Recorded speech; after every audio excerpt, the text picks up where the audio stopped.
Hi everyone. So the goal of this video is to understand efficiency. Your learning target is to define and calculate efficiency and apply efficiency to real-world situations.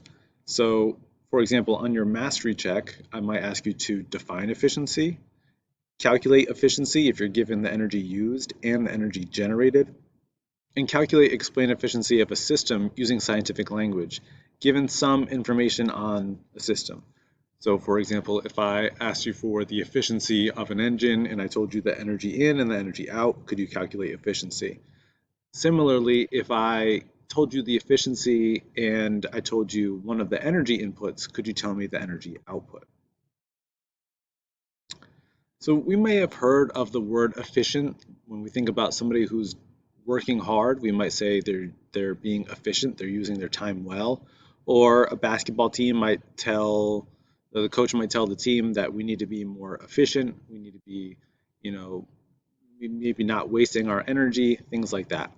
So in physics, it means something slightly different. I also want to highlight this question that you saw on the pretest. So it said a nuclear power plant has an efficiency of 25%. If the power plant uses 800 megawatt hours of energy in one day, how much energy can it produce? We'll actually be able to calculate this problem by the end of the video. So efficiency in physics means it's a ratio of the energy output compared to the energy input. It can also be the ratio of power output divided by the power input. So when you see efficiency as a percentage, you take your energy output divided by your energy input and you multiply it by 100%, and that gives you some kind of percentage. All right, it could also be, so it could be for energy, it could be for power, but it's energy or power out divided by the energy or power in. So I'll try to give you lots of examples. So light bulbs, car engines, solar panels, boilers, geothermal heating systems. When we look at a lot of these boxes that are trying to sell us these more efficient light bulbs, they are more efficient. They're giving you the same brightness. Lumens is a measurement of brightness. It's giving you the same brightness, but with much less power. So we might say it's more efficient.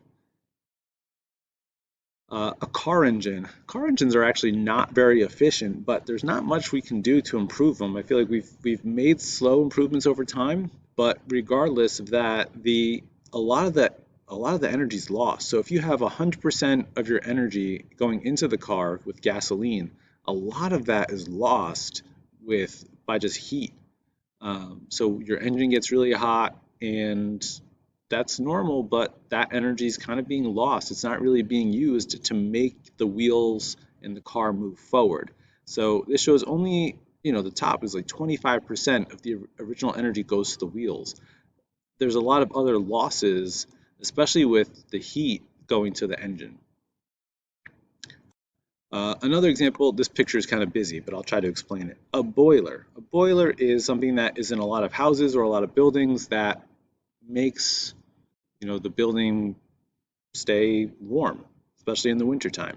So you have some kind of fuel like gas or oil. It goes into the boiler.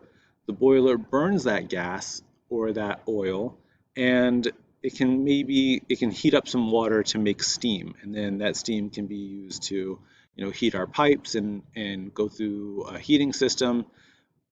But overall, it's not that efficient. I mean, it's not bad, 56 to 75%, but you can see that some energy is lost. I mean, we have energy being lost in many different places.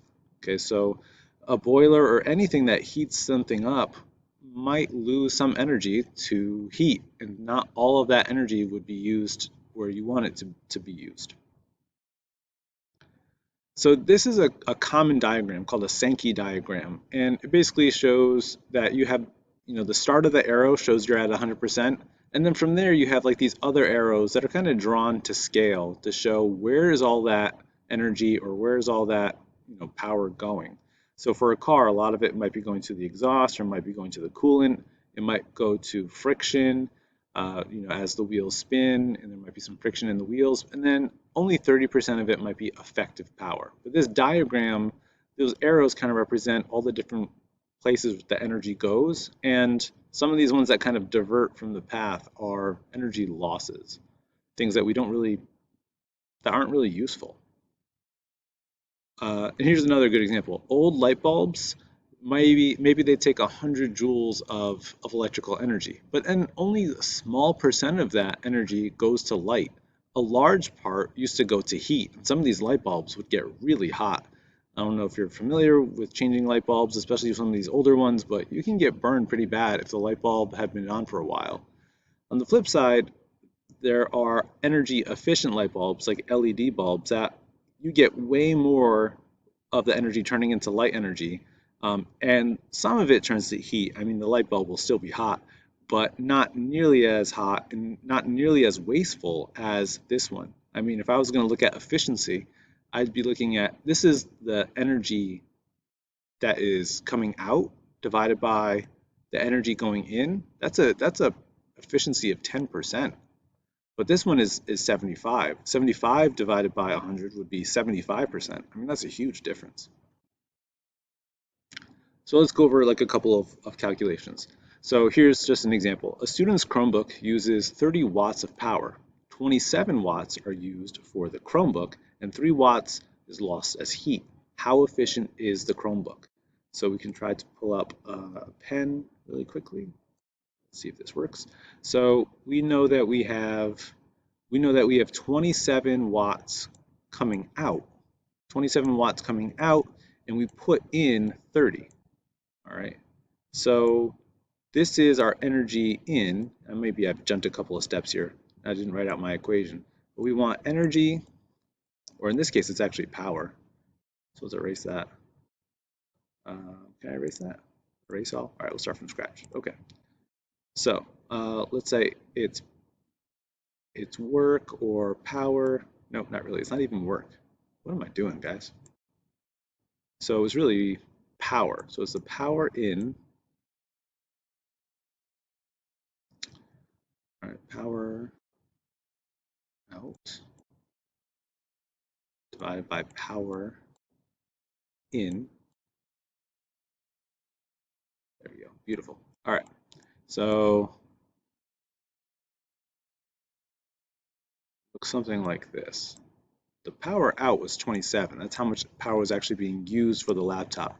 30 was the power going in. So I'd say my laptop is 90% efficient. If you do 27 divided by 30, that would be 0.9, which is, if we multiply that by 100 to turn it into a percentage, we'd say it's 90%.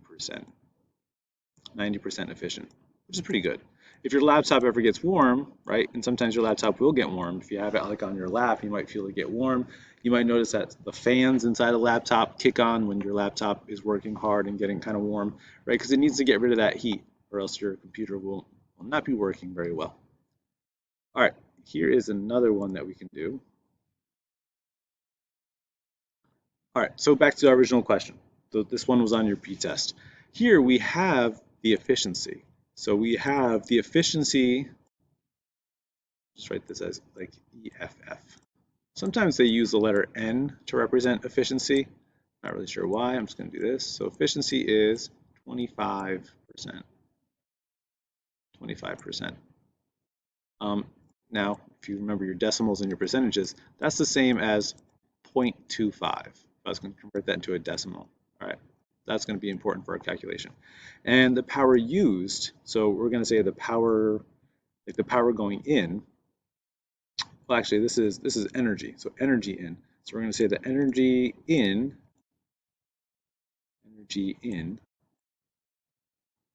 is equal to 8,000 megawatts, or 8,000 megawatt hours. All right, and we don't know the energy out. So what we need to set this up as is we would set up as our efficiency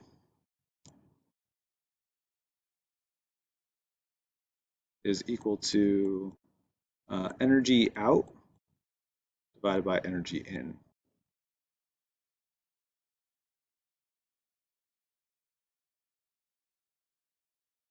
All right, so that would be 0.25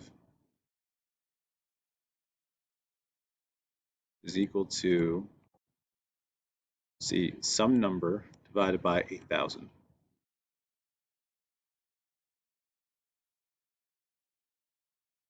Whatever this is, it's our energy out. energy out. All right, so what you might be able to see are little math. This is like one math step. To get energy out, we need to multiply both sides by 8,000. So if you multiply both sides by 8,000, multiply 8,000 on this side, and that's going to cancel out with this. We multiply by 8,000 on this side, and you end up with 8,000 times 0.25. All right, and that's going to be your energy out. So that would be 2,000. 2,000 is the energy out. So 2,000 megawatt hours. Those would be your units for this problem.